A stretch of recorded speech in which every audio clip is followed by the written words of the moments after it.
Hello, hello, hello. Man, are we loud today? Hey, how you guys doing? This is Solar Gray, the Cinematic Sorcerer, and welcome to Buster Recap. How you guys doing over there? And I am Solar Gray, your Cinematic Sorcerer, and I'm here along with... Licensed Hench. Hey, everybody. Yeah, don't wait for the thing to pop up. We don't have that kind of budget. Oh, man. So, welcome to Bust a Recap, and as you can see in the description below, today we're going to be talking about Lost in Space and Luke Cage. So, since I'm getting a little better at all this jazz and getting all this crap out of the way, hi, how's it going? I'm Solar Gray, the Cinematic Sorcerer, and before we go on, I'm going to say if you like what you see, or if you like what you're listening to, please hit the subscribe button and hit the notification thing, because if you like the shows, help the channels grow. Anyway, now that we've got all that stuff going, yeah, you're looking at me like, oh man, you have to do this. What's your comment here? Oh, I was just thinking, like the shows make the channels grow. It's like, reminded me of, like, you know, April showers bring May flowers. Yeah, I can see that. Thank you guys for showing up today. I don't know who's watching, don't know who's not. All I know is nobody said anything in the chat. But that's okay. Let's see what's going on there. Oh my god, so many things. And yeah, the Facebook here is making all these noises and all this jazz. So I'm gonna turn the Facebook off, and sorry I have to look behind me and all this stuff, but you know, it's part of the things. But yeah, so presently we got nobody making comments in the chat right now, but as you can see, we are live there. And It's alive. Yes. Alive. Yeah, so seriously, man, now that we got all that stuff out of the way and let people know, hey, look, we're here. How was your week? I haven't talked to you this week, like hardly at all. Well, this weekend was pretty good. Earlier in the week wasn't so great. I got hit with some identity theft. Oh, seriously? Yeah. Apparently, someone at some point made a copy of my ATM card and used it to withdraw money from my account. Fortunately, my bank was the one who called me up and goes, "This transaction seems bogus. Was this you?" And I'm like, nope. So, you know, it's a bit of a hassle, but Yeah, I bet. yeah. Okay, well, man, that was... I was annoyed because See, they made me, everyone switched over to those chip cards because that's supposed to prevent that from happening. But Mhm. ATM cards, a lot of places do not, still do not support chip-only ATM cards. So, lesson learned is the ATM only is being used for ATM transactions from now on, and I'm going to use credit cards for everything else. Even though I was trying to be good and spend money I actually had, but lesson learned, fraud's obviously too easy with the unsecured cards. So I totally get that. Totally get that. yeah, So that is a certain level of suck. yeah, well, That a bit of really is a PSA certain... out there. Yeah, yeah, so, man, that is, again, sorry that kind of happened. Anything good? Well, I got a one of those cheap Chinese laser cutters, known as the K40s, and I've been tinkering with that, and I actually got it to fire up. And hopefully, in the next few weeks or so, I'll actually be able to get that thing burning in a safe and sane manner. Right now, I got the thing firing at full power when it wasn't supposed to be, and started a small fire. Okay. It's a little one. Well, That's why you have the emergency off button right there. Well, you know, in all honesty, with most of the stuff that we do currently, yeah, the fact that we haven't managed to burn down the Wizard's Tower, the Henchman's Workshop, and 3 other places has been miraculous. That reminds me, I gotta buy a new fire extinguisher. I might have 2 or 3 laying around, because, you know, yeah, I'm trying to retire from breathing fire. That's, you know, I've been doing the fire dancing thing for over 30 years now. Wow, it's been that long? Yeah, it has. And, yeah, it's, you know, Out there, kids, follow your dream, but know the cost. Because, yeah, one of the things that people don't tell you about fire breathing is it's really hard on your teeth.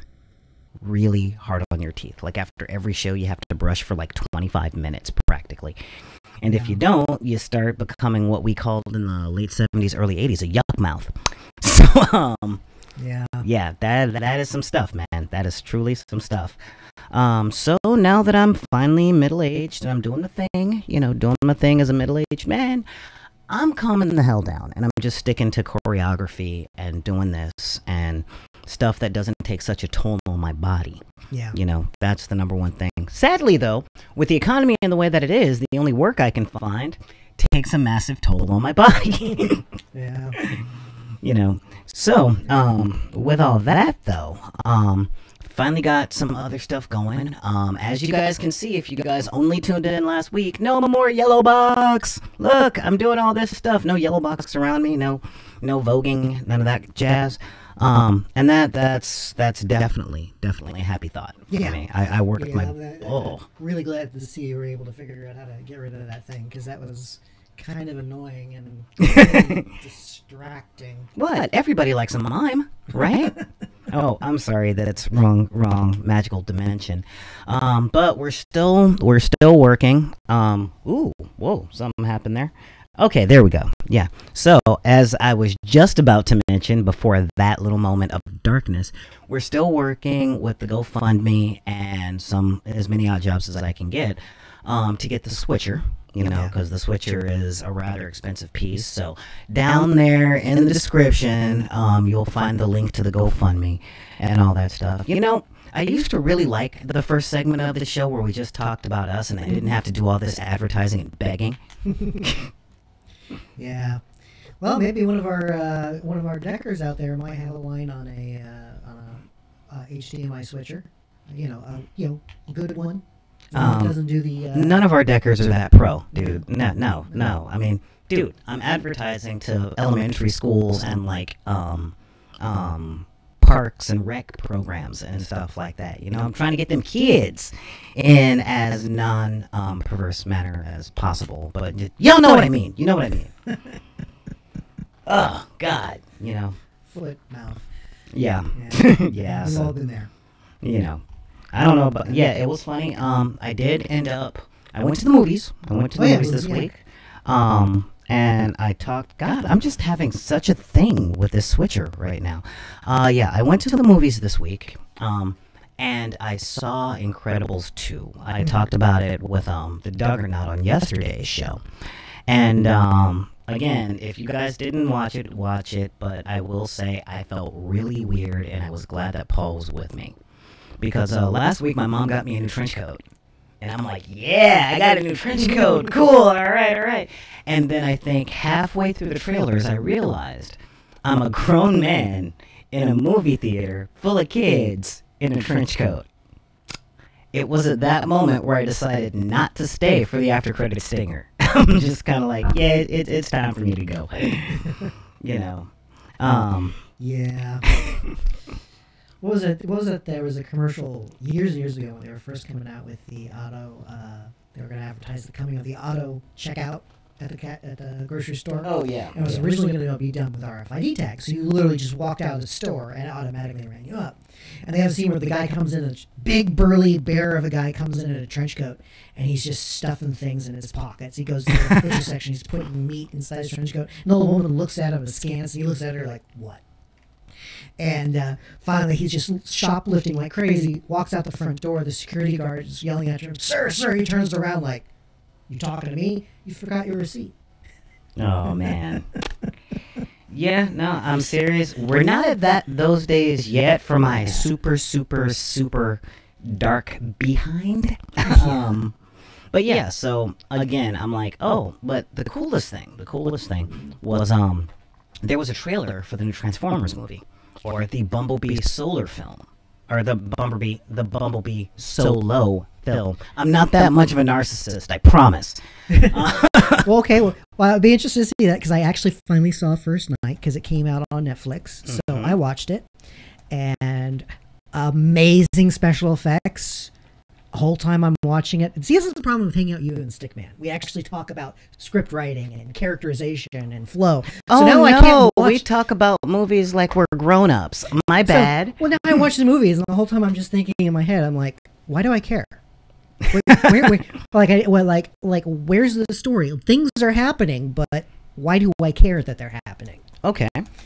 And, so there was like points where they had an opportunity for things to be cool, and then they just kind of drop it.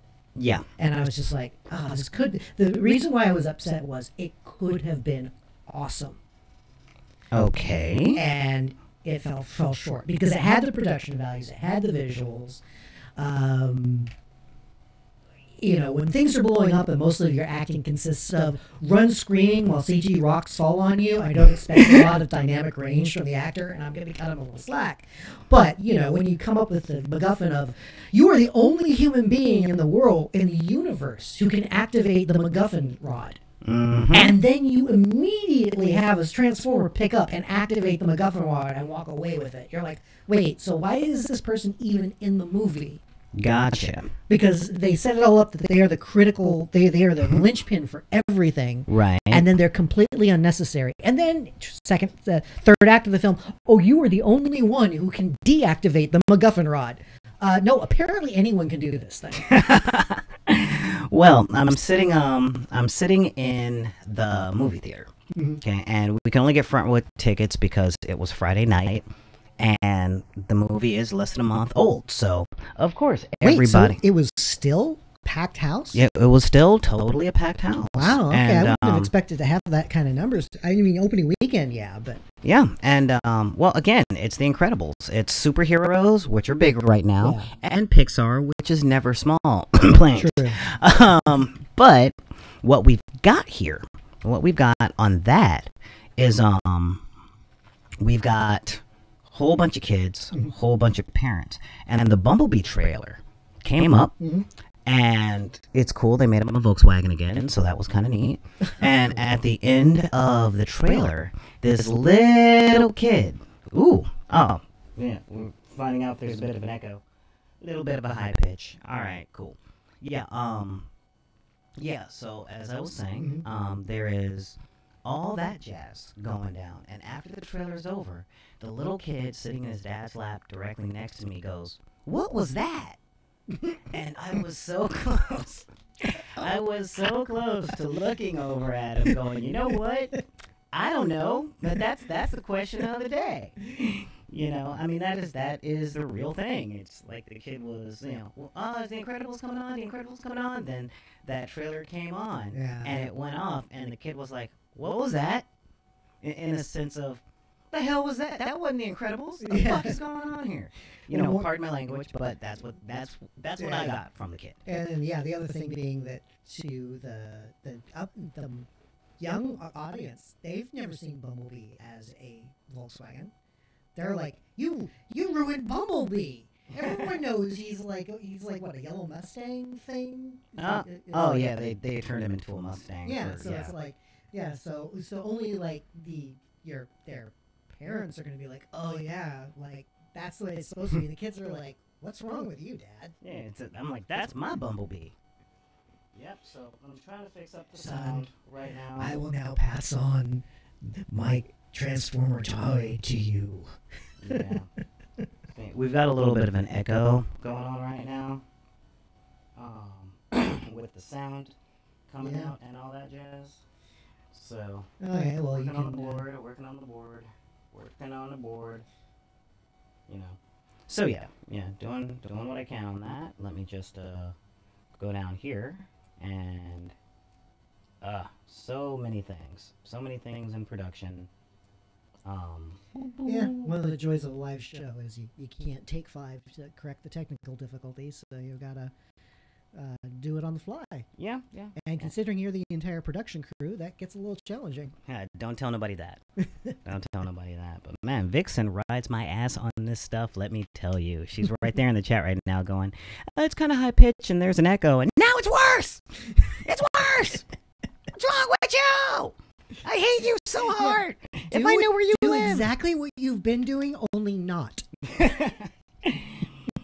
Yeah, so hopefully this should fix the thing. I used to do professional AV for like rock concerts and stuff, and I was just always like a second grip. I never actually did the mix or anything. Right. But some of the bigger shows, we'd have talent, and working with talent was always funny because there was one guy where our guy who was always lead mix, he's working a show, and the talent came in for the sound check, and he's walking around. You hear that? Speakers out of phase. Speakers are out of phase. Speakers are blowing out of phase. What's the matter with you? Can't. And he's like, the speakers are not out of phase. And he's like, okay, how's this? Pretends to push a button. Oh, that's much better. Thanks, Mike. Like, oh, God. Right? Yeah. Or the other one is we had to have a 10-minute conversation explaining to a guy why we were not going to microphone his 12-foot gong. He insisted the gong needed to be microphoned. A 12-foot gong. It was 12-foot gong. You know, one of those bong. You can hear it on the other side of the valley gong. We're like, we're worried that the gong is going to show up in every microphone we have, regardless of what we do. So finally, but the guy insisted he needed a microphone. So finally, he turns to my buddy and he goes, "Why don't you go get him the cordless mic?" And we didn't bring any wireless. You know, the mic without a cord.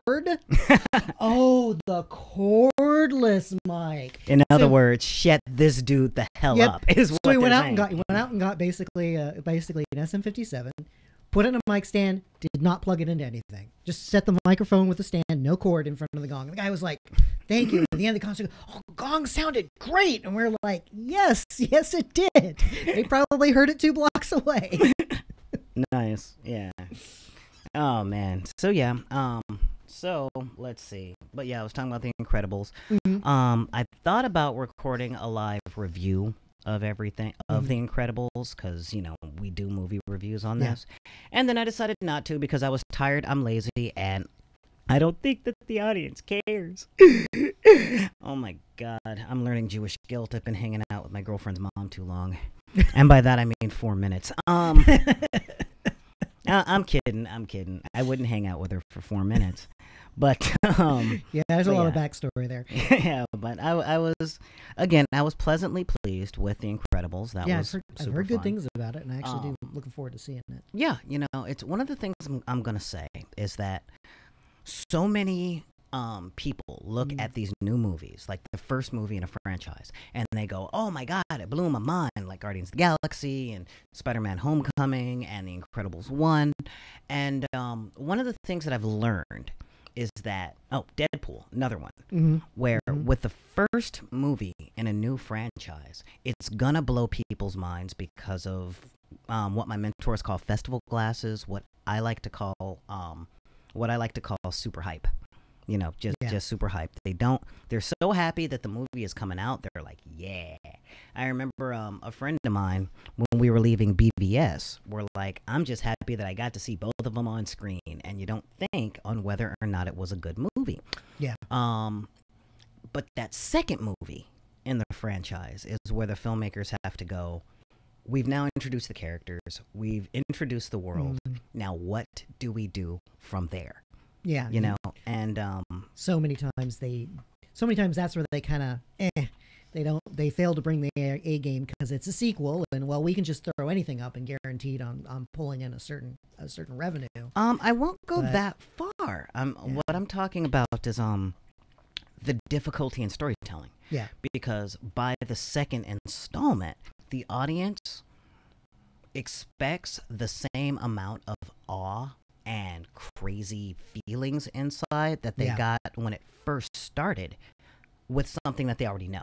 It's the reason that the prequel trilogy from Star Wars, one of the biggest reasons that it failed was because there's so much expectations from the people who grew up watching Star Wars to make it feel the exact way it made them feel before they finished school and got bills and got mortgages and learned what stress and all that stuff was. Lucas, you just need to make a film that makes me think I'm 6 years old again and have never seen a space battle ever. Yes. And the idea of a guy sword fighting and gun fighting in space. Yeah, exactly. So just do that. 3 more times. Yeah, exactly, exactly. So when it comes to sequels, it's The Incredibles just blew people's minds. They didn't expect it to be so good, and Pixar is kind of like Don Bluth in the way that they don't hardly ever let people down. Yeah. So what were they going to do with Incredibles 2, especially against their other sequels like Toy Story 2, and we don't talk about Cars and Planes, but with Toy Story 2 and 3 and how those got better. And I walked in going, all right, they established the world. This ain't new. I'm not a kid. So what are they going to do with this? And they did a lot of good stuff. They honestly, I think I personally prefer part 2 over part 1 because it didn't trip on the things that every new movie franchise trips on, which is we have to set up the world, the characters, and the problems all at once. Yeah. And it's kind of hard to do that in a 90-minute runtime 3-act format if you're trying to world build something with depth and complexity. So what was the overline? Was there an overlying tone or message to the film? Because the first one kind of had that thing about being special or unique, especially with the tagline of "In a world where everyone is special, no one is." Oh, so you're asking like was the villain have like a theme, or did they have like an overall? Yeah, it was don't sit around waiting for people to save you. Oh, I like that one. Yeah, and I'm kind of going, that's fascinating. Yeah, it's I guess you can say the theme is try to save yourself first. Yeah, and let the heroes be an augmentation. And I like that idea. I actually like. I don't know if it's a trope, but I like that theme, and I've tried to incorporate it into a couple of some of the games and stuff I've ran. The idea of there was a song that I heard that I forget the full lines, but something along the lines of, everyone says you need to wait, we need a hero, but you can't wait around for a hero to come. Right. You've got to do it yourself. So yeah, I actually based an entire game setting based on the concept of the idea that everyone is told that the mythical hero is going to come, so when bad things happen, just wait. The hero will show us. And then one kid's like, he's not coming, and we're going to die. So he's like, screw that. I'm going to stand up. Obviously, he is the hero. Yeah. And he fails. I'm screwing with the sound a little bit just for my purposes here, but yeah. All right, this should work.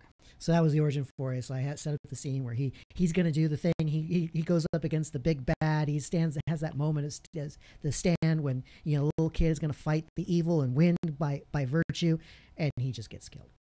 Oh, well. He gets over it. That's his backstory. But yeah, that was like set up this dramatic moment, and then no, it didn't work. Yeah. Well, let's see. And outside of The Incredibles, I spent a lot of time in this studio. Trying to get rid of the yellow box. You've been rewiring and rearranging a lot. Yeah. And hopefully it's working a little bit better. This is going to be a hard summer. This summer is going to be hard. Yeah, it's a little warm in here. Yeah, we've got a heat wave coming. And the girl is doing her stuff, but she needs to do a lot of phantoming of the opera-ing. So it's very, very noisy here in the office today. We got E-Man. Anyway, all I can say is thank God for LED lighting. Oh, dude, yeah. I will tell you, I was not going to use halogen. I remember the days of the old park cans when you would be under one light and you're like, it's 400 degrees. Yeah. So, but one of the things I did manage to set up was being able to take Skype calls from out-of-state guests. Yeah, you're showing me that. So, we got that stuff going. So, again, we're working on expanding everything for all the shows, not to mention getting the sound stuff up for the people on SoundCloud who want to download it and all that stuff. So, it's been some work. So much work that I almost didn't have time to watch the shows that we're talking about today. Yep. And in case you guys wanted to know, that was a segue. So yeah, this week we're going to be talking about Lost in Space. Say it right. Lost in Space. Yeah, and danger, Will Robinson, danger. danger. If only the robot from this particular season was that animated, that would be kind of neat. But yeah, it's this episode 4, called "The Robinsons Were Here." Yep. Kind of like this one came down to a road movie, a relationship drama, and a little more backstory. So Yeah. what is the stuff that you want to talk about first? Let's see. Well, this episode's actually a really interesting episode and very engaging episode, because that's where we start to see more about the family interactions. They wind up and you also start introducing some of the secondary cast. You find out that's when they first meet up with some of the other survivors. That's when they finally meet up with the engineer and the woman he rescued by being abandoned by Dr. Smith. Right. Like, they don't meet up yet, but we now know that, oh, wait, there's going to be a reckoning. At some point, he's going to bump into Dr. Smith, and this is going to be good. And that is where the first pebble drops, in that while treating the survivor, we discover that the robot is the one that destroys the ship. Yeah. It is the monster that attacked the major transport and marooned them on this world and murdered a ton of people. It is very graphic in the flashbacks. And they've been flashing back all the time. So we as the audience have seen this thing vaporizing people and tearing them apart. But now the characters now know that this is the monster responsible for it. So everyone's like, ooh. Well, specifically the kids. The Yeah, kids the are kids the ones know. that find out. And then they're like, oh, well, when we tell Dad's going to just straight up murder the robot. And it was like, oh, okay, yeah. I see what you're saying there. I get you. I think that's a fair standpoint. Now, where is it written that we're going to tell Dad? Yeah. You know, that's one of those things. And then there's the road trip, in that the parents go off on an important mission, leaving the kids alone, and the kids have one rule: stay in the ship, which they immediately ignore. Yeah, they're kids. But it's okay, because they got the robot to them, which we've established. Again, the robot is the most scary thing on the planet. And Outside of the planet itself. And Dr. Smith knows it. Because that's when we start to see, and this is a really good thing, because they show Dr. Smith being all creepy and stalkery. Well, we'll get to Dr. Smith. Yeah. We got a long time to talk about this. Now with the road trip aspect, it was okay. We found a cavern. You know, we found a cave on the other side of wherever it is that we're hanging out at right now. So let's go hide the robot, because they're kids, and when kids screw up, they hide the screw up. That is the number one thing. It's like, oh my God, I broke the plate. I'll hide the pieces, because parents don't know, you know, anything about what they possess. Yeah. And yeah, so we got the road trip movie, which turns out to be the rest of the family bonding with or the rest of the kids bonding with the robot to show there are two sides to every monster: the monster and the not a monster aspect.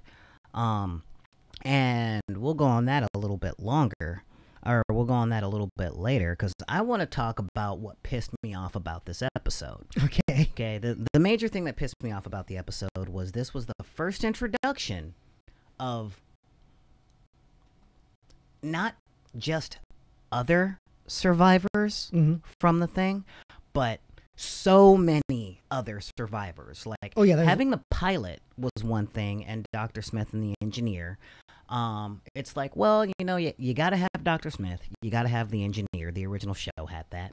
So if they introduce one more cast member, well, they've already introduced one more family member, so why not introduce a pilot and an engineer? Because it's the 21st century, and we know space travel is hard. So, okay, that's cool. But then you get to meet the freaking Japanese botanist, played by Shang Tsung from Mortal Kombat 1, and then as they're on this road trip, they run into a whole nother party, and I'm like, dude, is this Lost in Space or Walking Dead? Yeah, that was literally the thought I had in this particular episode. I'm like, oh great, they're gonna turn it into Walking Dead in space. Yeah, and I was kind of negatively anticipating where that was going to go, because I'm like, I'm like, oh, why did they have to go? Oh, it'll be Lost in Space, but like Walking Dead, because that's a popular property, so we'll just do that thing. And I'm like, ah. Yeah, and that's one of the things that I saw happening out there. And I'm just kind of going, oh. But when they introduced the other colonizers, another kid saw the robot. Yeah. And with the other kids seeing the robot, it's like, okay, how do we keep this thing a secret now? B story. Marital problems. Yep. Oh. But we have to force them to talk about their marital problems by trapping them with nothing to do except talk and drink a bottle of whiskey. Yeah. And now that backstory on the engineer, okay? He has a lot of really good points. Oh yeah. With yeah, I'm a smuggler. That, you know, we find out in this episode that he's a smuggler. He's been smuggling booze to the Utopia because what kind of Utopia doesn't have a bar? Yeah, because they don't have good booze in the Utopia, and he makes a point of explaining to them. And again, this is a great point where the writers are showing, not telling. So by explaining to the colonists, he goes, the place isn't what you think it is.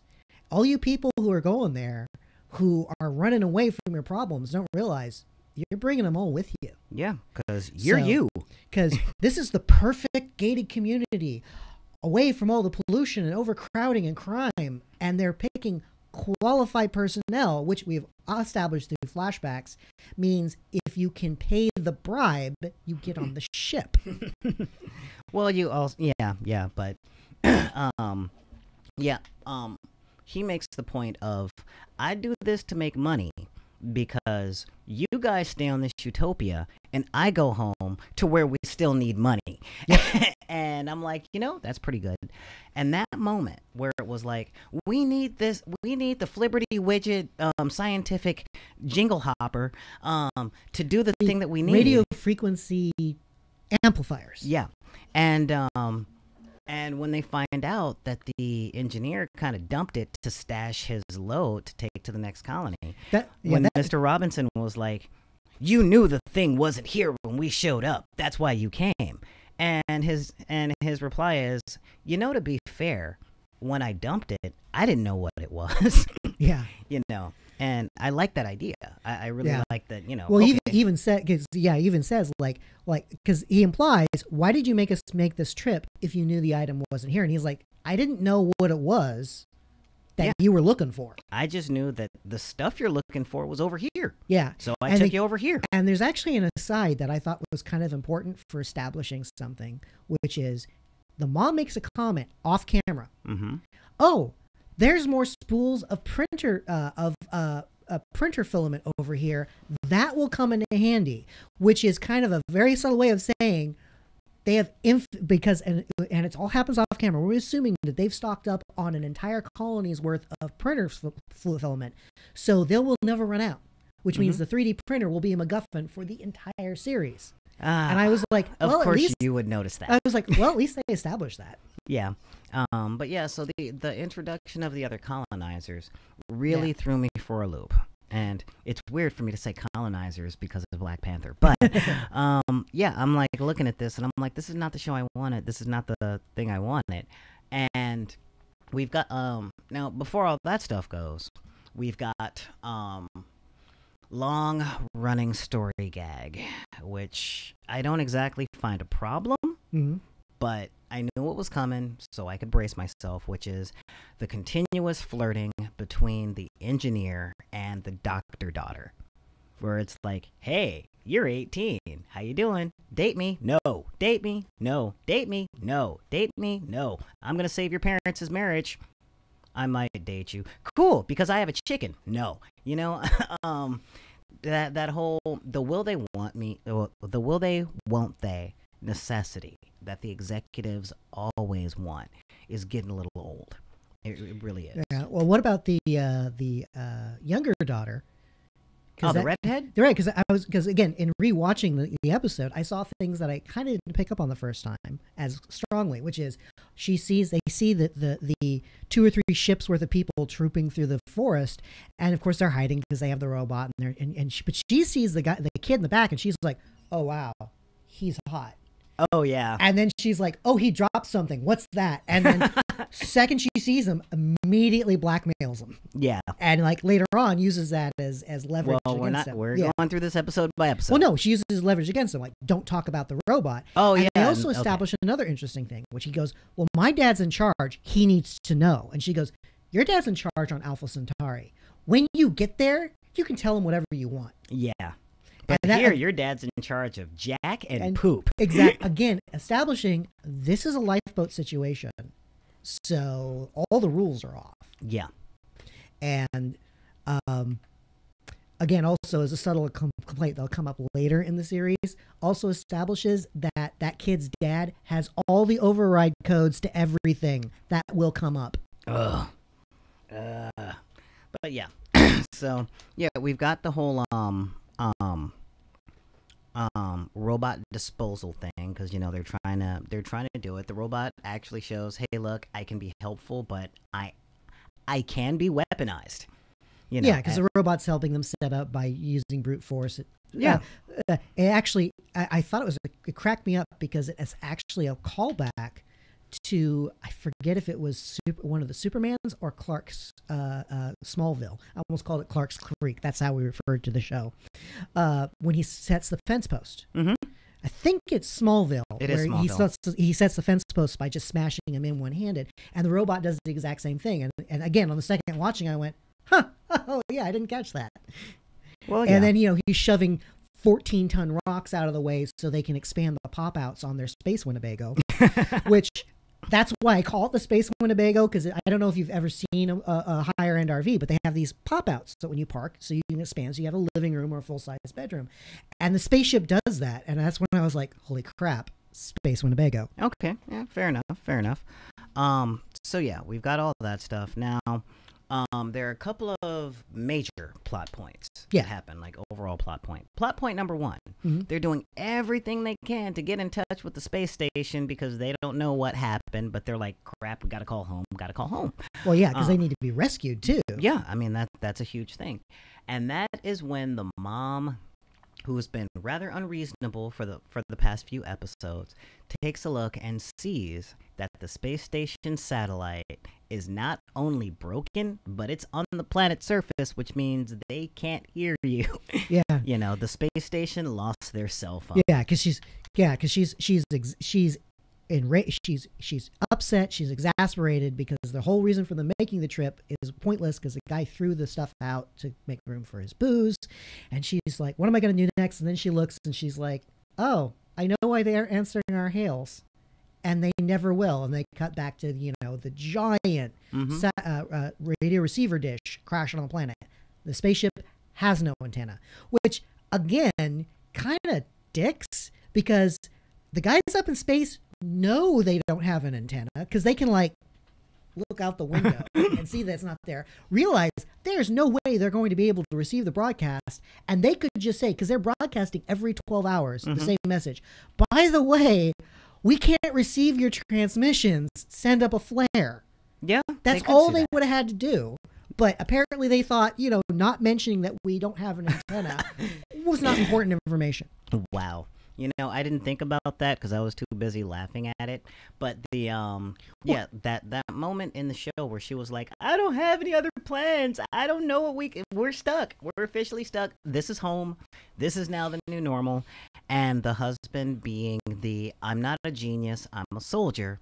So let's just drink and talk about something that actually matters for once. Because I know the actress is really good at playing I'm mad about something. I'm mad about A, so I'm going to focus on B. Yeah. And I'm going to displace everything on B. There's also it's actually kind of a cool little moment because they're leaning against the satellite dish, which is very symbolic in that, the symbol of their failed quest, their hopelessness, and in a way kind of like the problems with their marriage. Communication. So they're leaning on this, sharing a bottle, looking up at a beautiful aurora borealis of migrating space jellyfish, which is a nice touch. They're basically like fireflies or whatever. Well, you got to show. Yeah, you have to show the planet is cool. Yeah, this episode, the planet is shown as beautiful. They see the flowers, they explore the world, and the world. Cave was gorgeous. It's a gorgeous place where you could settle and live. You could survive here. The planet isn't trying to kill them yet. Well, all the time. All the time. I think but it turns out like they could make this work. And then they become the Space Family Robinson, and it's all about a colony thing. So you're like, okay, I can see where they're going with this. Mm-hmm. And then she brings up she starts picking at him. She goes, "So when we get to Alpha Centauri, where are you going to live?" And he's like, "What?" And again, sorry, he does the guy thing of, "Why are we talking about this now? Why are you bringing this up?" Okay, I don't know. I guess I try to live close to you and the kids. Oh. For how long? It's like, why are you picking a fight with me right now, woman? Yeah, and he's like, what do you mean? And then, never mind. I shouldn't bring it up. Let's not talk about it. And I'm like thinking, then why did you bring it up? And this is the funny moment, which is he's like, don't shut me down. Talk to me. What's going on? And in that moment, she refuses to communicate with him. The satellite dish falls on them. Symbolism. And I'm like, oh wow, one of the writers was working through some relationship stuff. Oh, yeah, you think? So now they're trapped under the satellite dish, yep. and unable to communicate. And so I thought that was kind of a funny little side. Again, I didn't quite pick up on that on the first viewing. It was the second viewing. I was like, oh, that's kind of cool. I see what they did there. Yeah. Because the satellite dish only falls after she refuses to talk to him. Yeah, and that's again. It's symbolic. We're telling a story with pictures. Well, again, they thought they did that because they had the magic flowers that when you made noise, the flowers bloomed. Mm-hmm. It was like the opposite of like those little sea feather things that they popped out in loud noise. So the robot makes a clap and the entire valley blooms. So now it's walking around trying to make everything bloom. And then they're like, no, these predator. No, it's just like, no. These are rocks. They don't do that. You can stop doing that, robot. The robot's like, I don't get it. Robot's like, maybe I like clapping. Damn. But they did a very good job of showing the robot as this kind of naive, innocent creature, not the psychotic murder machine that we see earlier. Though it is. And that it is trying to relate to the Robinsons. And this is important because we're seeing the robot as a non-threatening sentient being because that's what Penny is seeing. Because Penny is deciding whether or not to tell Dad where the robot is. It's like, okay, well, we'll hide it in the cave. Dad, it's over there. Why don't you go kill it? But now you catch her like looking at the robot and going, oh, wow, it can feel. It's staring at the pretty lights in the sky like we are.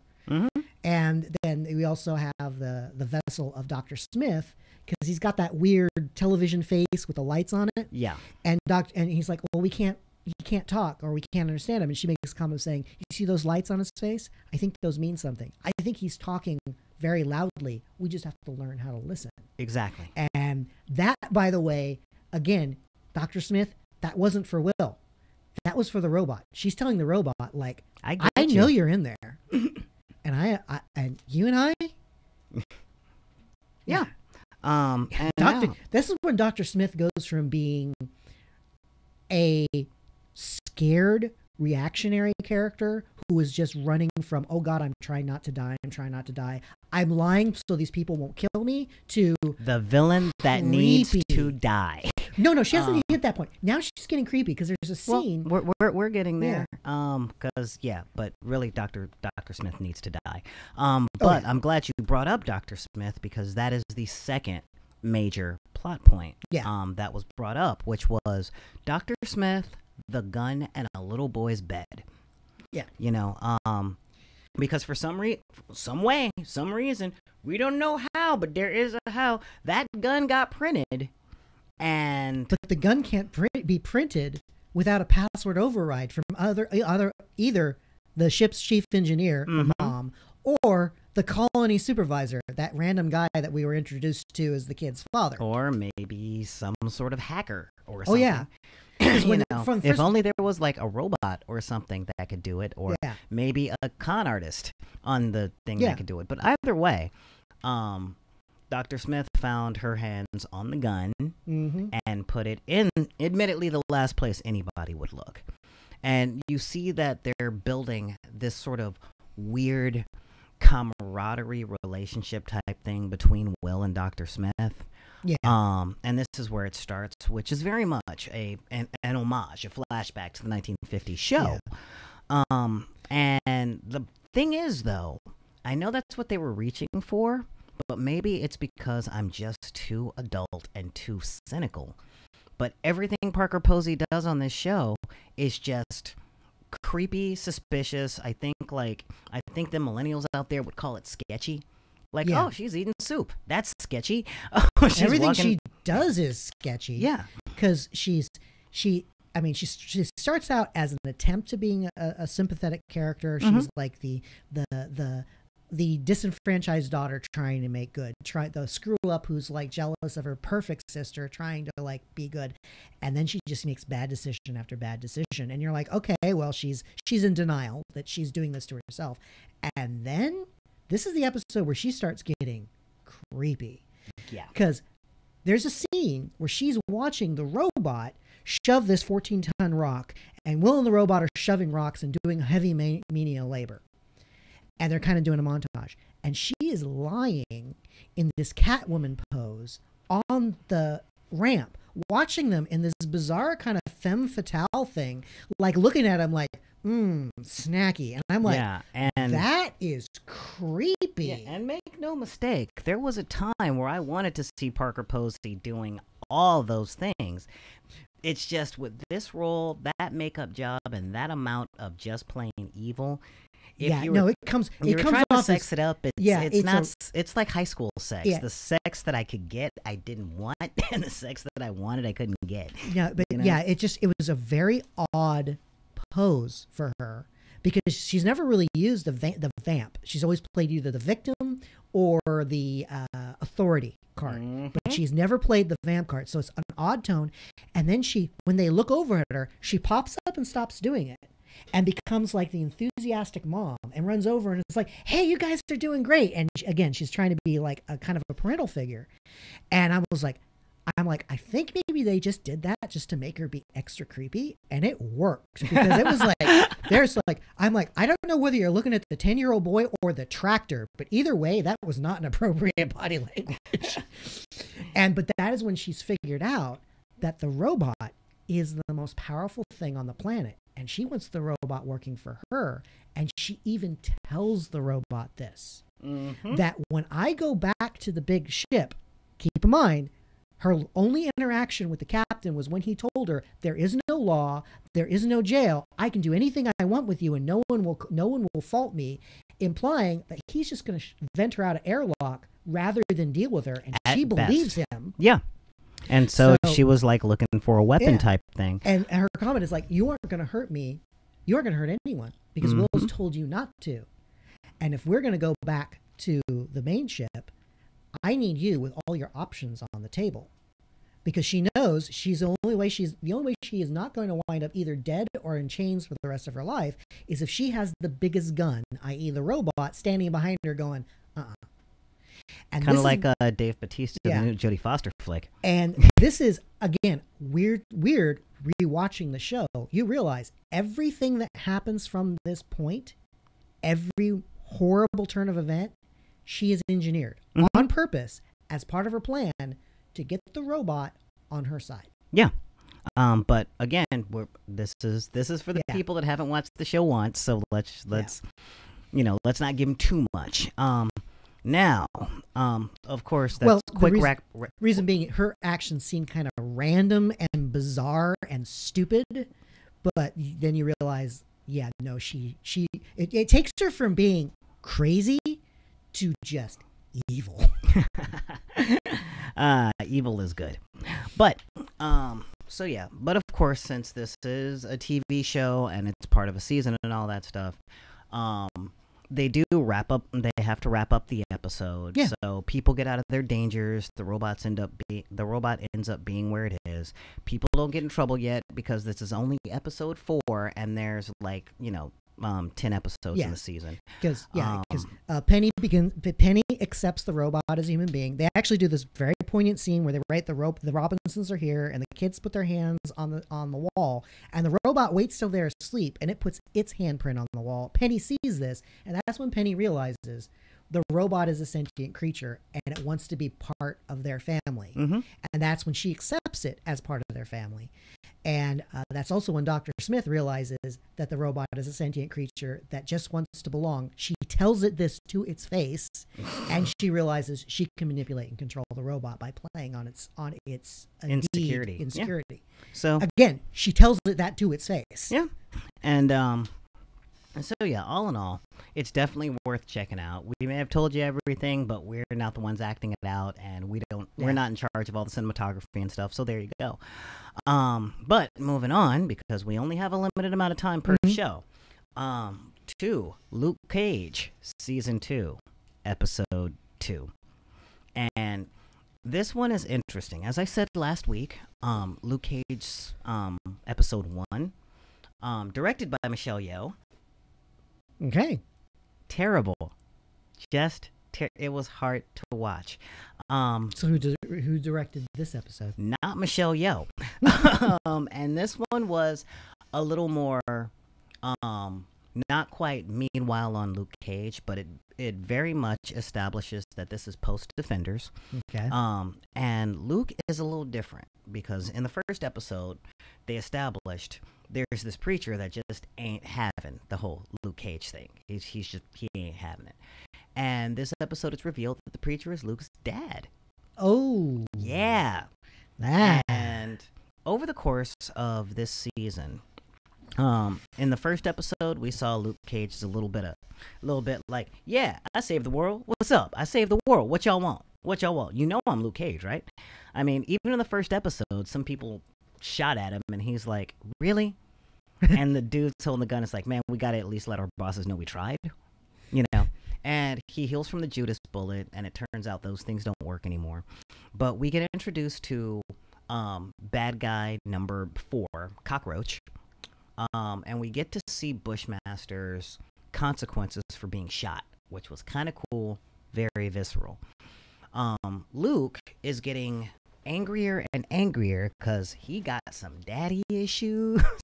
And since his dad is popping back up, that's a real thing that he's got to deal with. And I realized that the writers were going, okay, this is the inner city black man, part of Generation X or Generation Y, one of the two, not quite millennial. And we got daddy issues in the hood. So, and Luke Cage was established to have parental issues in the last one, given that, you know, he's got very close relations with the big bad from season 1. And so in this one, we meet his dad, and they have these ideological clashings, which kind of make Luke mad. And he is really angry. Meanwhile, he still needs a job. Dude needs a job.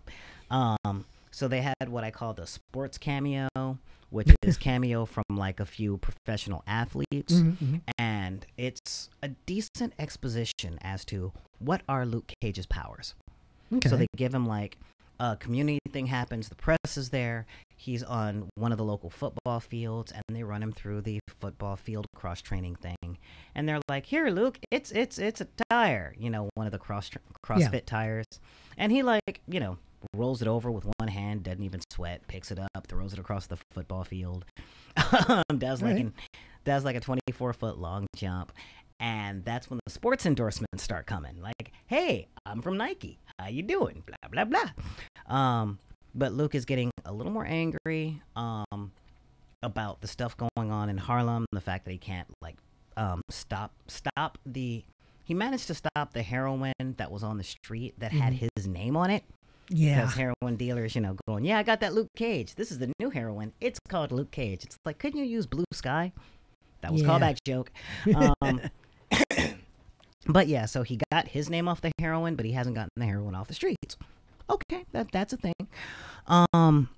and he's needing anger management. And of course, his girlfriend, good old night nurse, Claire, played by Rosario Dawson, just keeps needling him to deal with his anger. And she's doing that thing that significant others do when they care, by scolding you with the right information, but just in the absolute wrong way.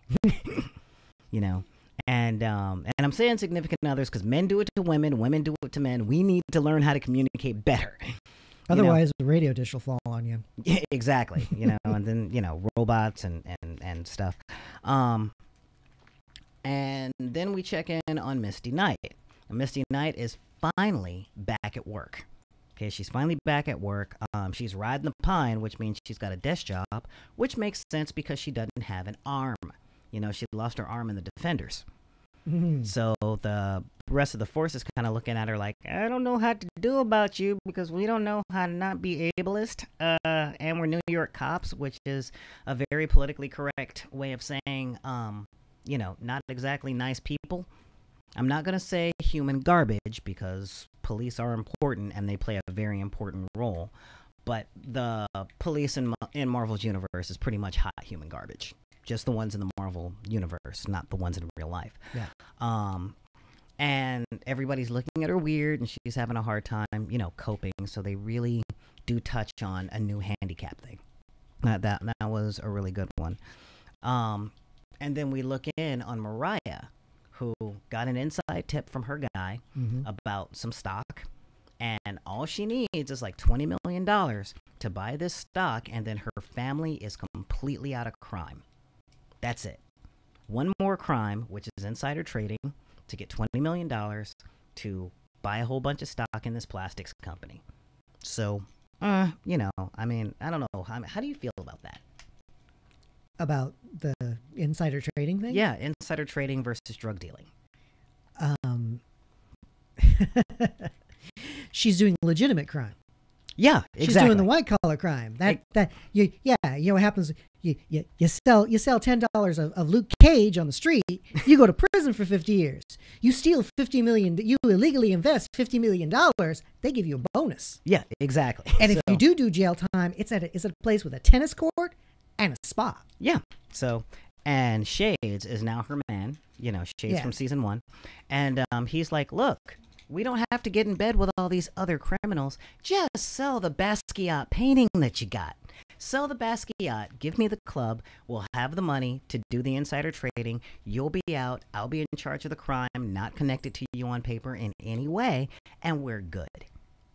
And that's important. That's a very, very important plot point. Now, they established how important the painting is to her? Well, the painting is a family heirloom. And, Basquiat was in the 70s and 80s, so, it's like a new thing. And he was like one of the first foremost black artists to make it in the Highfalutin Art Society. Again, one of his paintings, $20 million. But that's also, there's some weird symbolism there. Like, yeah. do you sell out your heritage for legitimacy? Yeah. Go on. And or do you continue to commit terrible crimes but to become legitimate? Yeah. It's a hard choice. Where's the line? Yeah. And that is a hard thing that's actually tackled in Luke Cage this season. But she meets with essentially her publicist because she is a city councilwoman, and the publicist is saying, the fact that you're connected to all of these things from last year with Diamondback and all that jazz, you need a better public image. Maybe you should get a hold of your daughter. And it's like, my daughter ain't talking to me. And she's like, well, you better fix that, because what she's doing outside of this plastics deal is opening a very well-needed community center for single moms. So she has her daughter standing next to her. Exactly. That will add her legitimacy, gravitas, credibility. credibility. Yeah, exactly. Yeah. So we get introduced to her daughter. That is I say because I'm like, that is such a politician thing to do, which is to use your family as a prop Because how many times in real life have we seen some kind of situation where a politician is in some kind of sketchy situation and suddenly his wife is literally standing next to him at the press conference? The wife who we do not know and have never seen before. And then once the scandal is resolved, we never see or hear from her again. Well, honestly, when it comes to that kind of thing in politics, I just got one thing to say.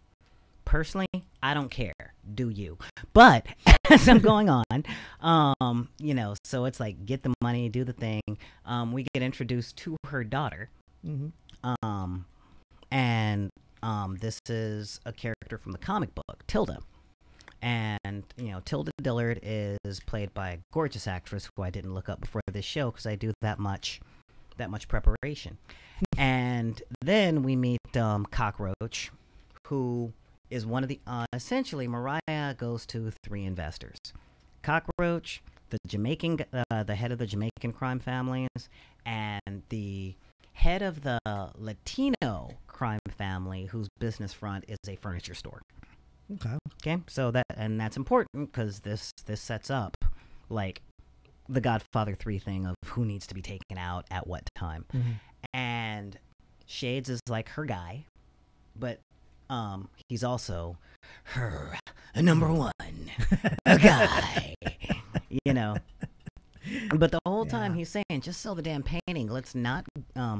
The $20 million that she's looking to get is essentially selling another crime family all of their guns and getting out of the gun trade. So flood the market with guns from Justin Hammer, who you might remember from Iron Man. Oh yeah, yeah. So flood the market with overkill weapons, mm-hmm. or do a legal thing legally to generate legal money to do the legal crime. Yeah. The mainstream acceptable crime to become legitimate. Well, yeah, but it is a little bit more complicated than that because let's say she does just sell the Basquiat. What does she do with all the guns? That's the thing. She still has her customer pipeline who demand guns. Yeah. There's still crime on the street which demand guns. So the guns have to keep flowing in order for there not to be a total street war. And in order for her to not be connected to it, she's got to get out, but somebody's got to sell the guns. Yeah, that is an issue. She can't just trash the guns. Right. And if she's going to walk away from it in some way, she's either got to she's got to turn it over to someone. Even if she gives them away, she still has to turn them over to someone. Yeah, and honestly, though, that's what Shades was talking about. It's like, you buy out straight, I'll continue the gun thing through the club, and you're clean, and if there's any risk, I'll take it. Which, looking back, it's kind of ironic, because Shades is played by Theo Rossi, who some might remember from the show The Sons of Anarchy, and this was the plotline of season 4! I had to get that off my chest. But yeah, so that thing is going, and we end up meeting the furniture guy, and everybody on the street is giving Shades crap for being with Mariah because she's like 20, 30 years his senior. Mm-hmm. Now, don't get me wrong. Alfie, what's her name? Gorgeous older woman. Mm-hmm. But everybody's like, yeah, but she old this, she old that. And every time somebody is like, hey man, you're a young, good looking guy. Why are you such an old woman? He either pistol whips him or shoots him in the face. So, wow, okay. Hey, you know what? Stand by your woman, man. Seriously. I don't know about you. I pistol whip for my girlfriend. That's what I like. Hey, why you with somebody so short? Yeah, busted your legs. Who's short now? Yeah, exactly. That's very much a who's the jerk now kind of thing. Mm-hmm. And this is important because that's exactly what happens to the furniture dealer. Oh. Yeah, the furniture dealer is like, I don't want to deal with you and blah, blah, blah, and you're just a lackey for your old, decrepit girlfriend. And then he starts cussing her out in Spanish. And I don't know a lot of Spanish, but I know all the obscenities. So you know the bad words. I know exactly what the dude was saying. And Theo Rossi, good on him for being an actor, because you could see I'm trying to hold back my anger in his face. And then that moment that he just loses it, pulls out the gun, shoots the dude in the head during the negotiation for buying the guns. So it was very much one of those like, well, that I guess negotiations are concluded. Diplomacy has failed. You know. And then Luke Cage goes looking for Cockroach because he also is like a newfangled criminal, just got out of jail. And still we cracking find up out on that character named Cockroach. Yeah, well, you know, because you step on him and he just pops up somewhere else. So, okay. Not to mention it was Theo Huxtable's best friend for all those years. It happened, all right? Regardless of what we think about the man, we all grew up watching The Cosby Show, so let's just own it. But turns out that this dude is a wife beater and a child abuser. Yikes. Yeah. Yeah, and this is where we find out what level Luke Cage aggro is at this season. Because you've already established he is having some anger issues. Especially involving parents. Yeah, especially involving parents. So he might not have what we would call perspective. Yeah. Yeah, and again, this is Luke Cage, so we've already established he's super durable. Super strong. Yeah, got super strength. And this is a guy, if motivated, could rip your arm off and beat you to death with it. Honestly, that's one of the things they show in a lot of the fight scenes. Yeah. People try and fight Luke Cage, and to knock them out, he literally bops them on the head. So it's like, yeah. Yeah, he's trying not to, like, because he has that Superman thing of, I can't lose control, because if I lose control, you're a smear on the wall. Yeah. So he's fighting with Luke Cage. I imagine most of his fights are about him restraining himself and waiting for the moment when he can just be like, okay, time for you to take a nap. Because effectively, you are a toddler swinging at him wildly, and he's like just holding you by the head going, are you done? You're a toddler swinging at the big show. Yeah. I mean, that's really what it is. And so that really became a massive thing, because first he confronts Cockroach, which was cool. And Cockroach is like, yeah, well, here's the thing. I'm not that afraid of you. And in the first episode where he got shot with the Justin Hammer Judas bullet from season 1, he healed from it, but it took him like 5 minutes to heal, which was big because that means he's more powerful than he was in the first season. So this dude, Cockroach, pulls out the Phantasm gun, which is essentially an 8-barrel shotgun with a Judas bullet in each chamber. And he shoots Luke with 8 of these bullets and knocks him out of a window. And that's how he gets away. So, sure enough, Luke is like, okay, well, I shouldn't have just stood there and let him shoot me. But who'd have thunk that he would have rigged a gun to that shoots a bunch, like shoots 8 murder bullets instead of just one. Exactly. Kind of stings. What was that line from when Eddie Murphy played the vampire? Oh. I've been shot. I've been stabbed. Oh, kind of itches a little. Yeah, I've never been shot before. Kind of itches. You know. But it knocked him out the window. Yeah. So it let the dude get away. And then, of course, Luke talks to Claire because she's the nurse, and she tries to talk to him some more. They get into a fight. Verbal fight, of course, because they're arguing a lot now. Yeah. And sure enough, Luke goes back to Cockroach's house. Now, when he first went to Cockroach's house to talk to his girlfriend is acting exactly like every abused spouse does. Yeah. You know, but the neighbor lady is like, oh, I know who you are. Because, you know, so she's like, here's my phone number, and I will give you a call when he comes back if I hear some stuff that happens like it happens every night, you know. And maybe you can just come in for a cup of coffee, because in the Luke Cage Netflix thing, coffee means I want the D. Oh. Yeah, that's what it means. And they run with it. They kind of established that joke in season 1, but they women all over. Hey, you want some coffee? Would you like an espresso? Hey, we can get a cappuccino. Want some coffee? Want some coffee? Want some coffee? And the fact that I live off of coffee, it makes me feel a little weird. And sure enough, the old lady calls him, not for coffee. So Luke Cage bursts in and beats the hell out of Cockroach. Like, he doesn't go all out, but he's using fists. Yeah. And he's swinging. So he may not be shattering bone, but he's cracking. Oh yeah, exactly. There's some clean breaks going, and Claire's like, see, you're going too far, dude. You know, you could have just bopped him on the head, knocked him out. No, and you know, so that's where the episode ends. Yeah. So all in all, like, we're looking at this, and it's like, okay, Luke is kind of losing it. I know he's a little irritated at the Luke Cage Hero app that was introduced in the first episode, where it's literally an app where people go, hey, I see Luke Cage, and they push, I spotted Luke Cage in Central Park. I spotted him here. I spotted him there. They're crowdsourcing tracking him? Yes. For selfies and all that jazz, because they don't quite understand villains. Wow, you know, that is crazy. That would be crazy annoying, and that sounds like a Lex Luthor plan. Like, I'm going to make this app. Like, oh look, I saw Superman get a selfie with Superman. What we're doing? Well, I'm just tracking his every movement. Yeah, exactly. In real time. I don't have to put a tracker on him.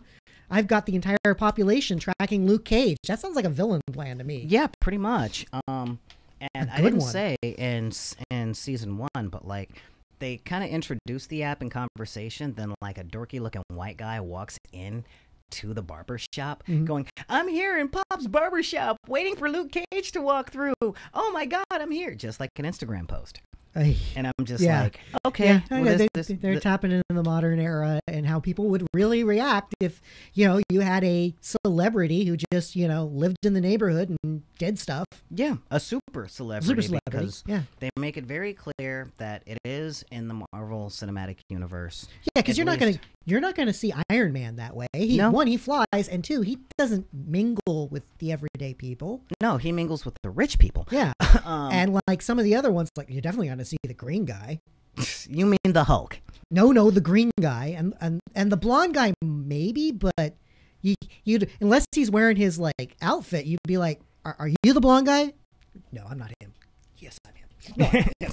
No, I get that. So, but yeah, so they did that with so you've got like the super in your neighborhood fighting for you. So it's like, oh no, I know Luke Cage, man. He just lives around the way. Yeah, I was in the Quickie Mart. Luke Cage came in and bought some Hostess cakes. Yeah. And that's the whole gig. So, they're setting up some stuff. Again, they're making Luke Cage a little bit more angry.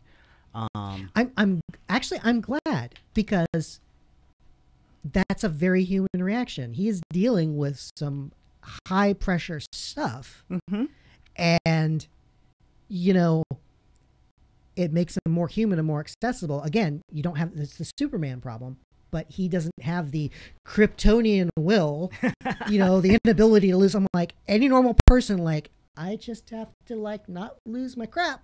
Yeah, I mean, there is an aspect of that.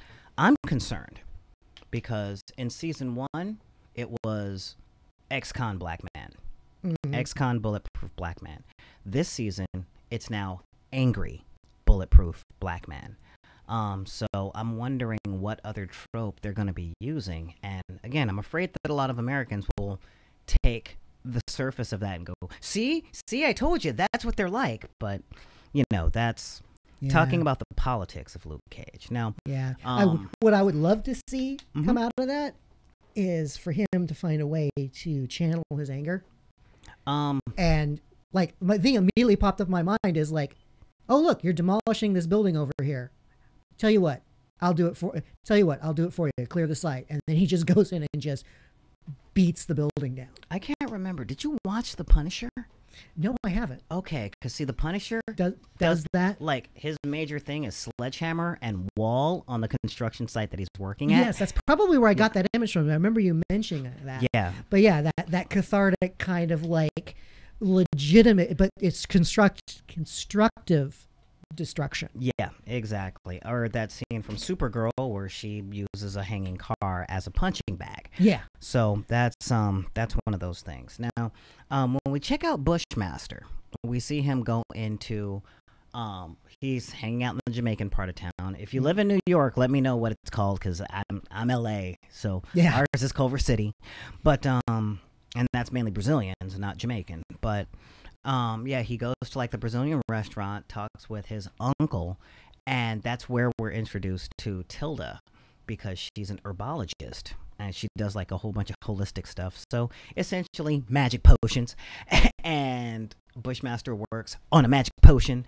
So he finds that place, but we get to see the difference in two aspects of Black culture. We get colonial American Black culture and the Jamaican island British colonized Black culture. And there is a huge difference, and this is one of the things that Luke Cage starts to touch on and introduce this season, which is one of the reasons we're covering it, because it's not just Black culture, it's not just Black American culture. We've got two different pieces of the slave trade which handled their history differently. Yeah. And you can see the difference in the way that they interact with each other. That's one of the really big things. Like when Jamaicans talk between each other in this show, if you're from St. Thomas, you're gonna hate the patois. I'm warning you on that now. I've not heard one good thing about anybody from the West Indies saying, "Oh yeah, they got the accent right." They didn't. And they got them just as right as the Black Panther cast got their Swahili accents down, which is not at all. It's one of those things, but at least they're not freaking British. But it really shows a difference in the culture. With the food, there's a lot of rum drinking. A lot of rum. Whole lot of rum. I like rum. I know you like rum. I like rum. But there's a lot of rum drinking. But you really get to see a little bit more of Bushmaster and how intimidating he is. Not just, look at me, I'm angry. Because when you're born with a name like Mustafa. Say it again. Huh? Yeah, Mustafa. Get some chills. You got to run the gambit with the emotions, because that's easy to look mad when you are as big and as black as the dude playing Bushmaster, whose real name is Mustafa Shakir. But yeah, and the way that it's going forward, it's really building up to something interesting, and Bushmaster looks like the kind of threat that they wanted Diamondback to be. But not quite. Like, Diamondback had tech. Bushmaster has a little bit of magic. Ooh. Yeah, that's where they're going with this. But it's not quite magic. Like, they're not going straight white person writing voodoo. Like, they're not trying to do Serpent and the Rainbow. Which is refreshing to me. It really is. It's more subtle. Yeah, and the fact that Bushmaster actually fights with Capoeira, which is really awesome. Yeah. In my eyes, because, you guys in the West Indies and Brazil and as far north as Miami Beach, it's a real thing. Like, people fight with capoeira, and it looks really cool. Oh, so it's gonna look camera. Gorgeous on a camera if it's choreographed properly. Yeah, and from what I've seen of a lot of the fight scenes, you get to see Luke Cage fighting someone just as strong as he is, who knows how to fight. Yeah. Where Luke just kind of goes, "You can't hurt me. Now I'm going to slap the hell out of you." Yeah, Luke Cage's fighting style consists of trying very hard not to punch anyone too hard, or waiting for the moment where he's like, "No, you actually got to fight."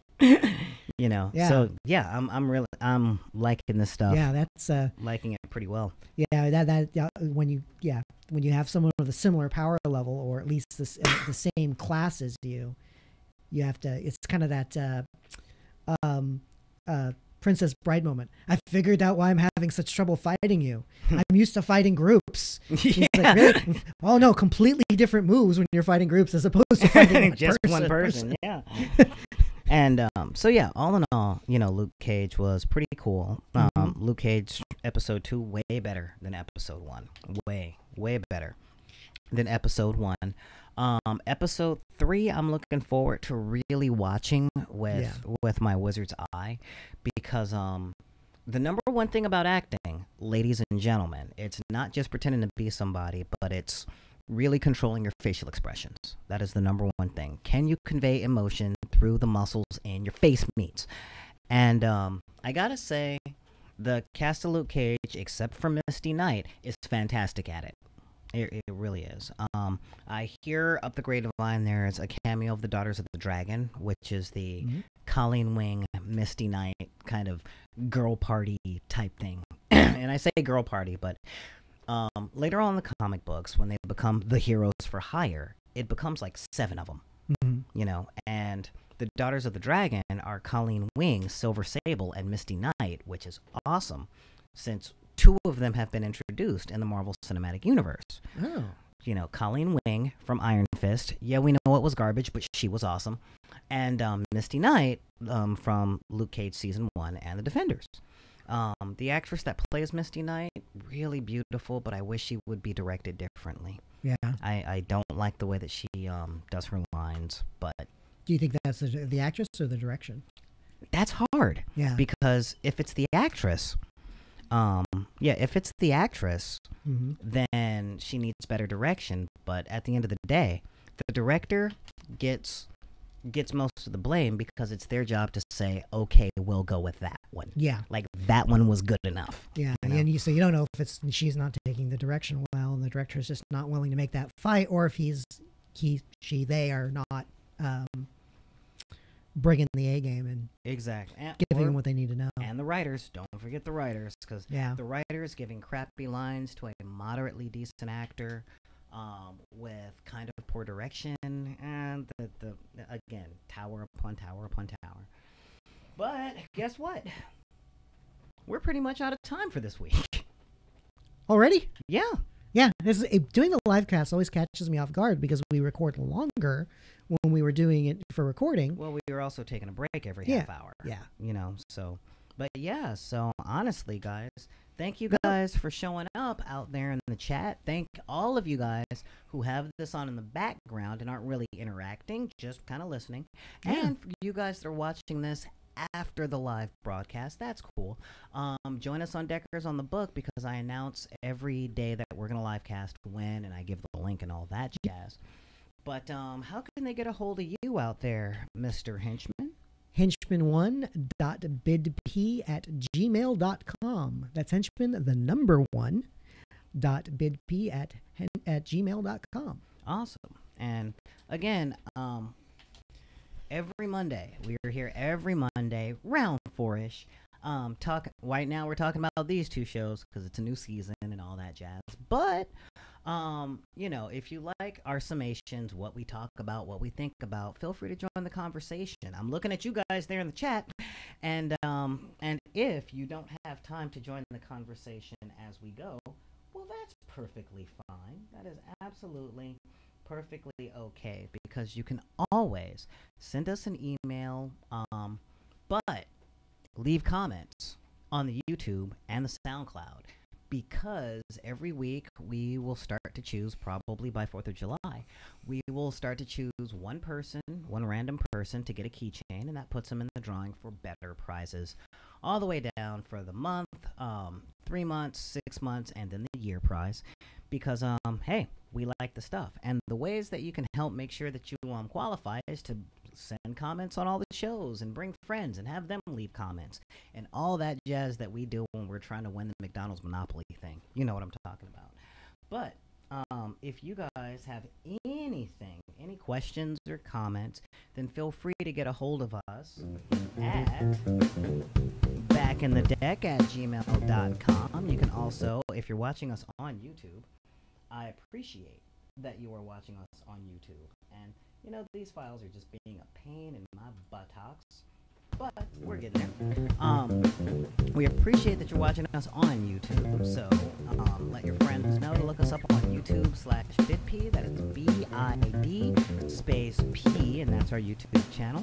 Follow us on Twitter @BackInTheDeck. Join us on Facebook with the Deckers on the Book. That is an open group where we post pictures, talk about TV shows, all that jazz. You can also, if you're like us and spend so much time in traffic because we live in Southern California, you can listen to our stuff on SoundCloud. That's right, we do all the audio there. And you can find that at SoundCloud/BidP. That's all lowercase, BID_P. And of course, follow us on Instagram at Instagram/BackInTheDeck. And of course, you know, following us on Twitter and all that stuff, you get access to our polls and all that jazz. And I'd like to add that you can join us on www.backinthedeck.com, where you can take a look at our archive and all that stuff. We have a lot of stuff posted up there. I'm posting more and more every day on the website, adding new pages as everything that we do gets, what's the term? Oh yeah, finished editing and post it onto the website. So go to www.backinthedeck.com. And of course, with that, I'm going to say thank you guys for showing up. Leave comments and check out down in the comments the link to our GoFundMe page. It shows what the goals are and what the perks and all that stuff are, so that we can get better equipment. And we've included a link in the GoFundMe for the next thing that we're saving up for, which is the switchers, so that I can seamlessly switch between the henchman and myself without that little blank spot, because I don't stop time when my equipment does. But with that, I'm going to say thank you guys for turning on to Bust Recap, and I am Solar Gray, your cinematic sorcerer, along with License to Hench, and you guys have a nice evening. and we will see you next week on Bust a Recap. Thanks, guys.